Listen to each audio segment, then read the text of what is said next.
कविता सादर करण्यासाठी मी संभव चव्हाण याला मंचावर आमंत्रित करत आहे. त्याला मी पुष्पगुच्छ देऊन त्याचे स्वागत करत आहे. धन्यवाद. माझे नाव संभव रामराजे चव्हाण आहे. मी इयत्ता 7व्या वर्गात शिकतो. माझ्या शाळेचे नाव जिल्हा परिषद प्राथमिक शाळा सातेफळ, तालुका कळंब, जिल्हा धाराशिव. धाराशिवचे ज्येष्ठ बालसाहित्यिक पंडित कांबळे यांच्या विहारगाणी या कविता संग्रहातील शाळा ही कविता सादर करणार आहे.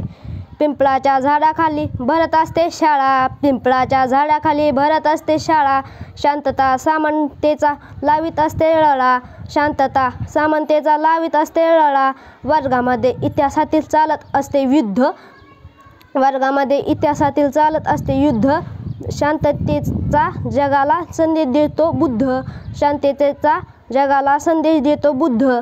धन्यवाद.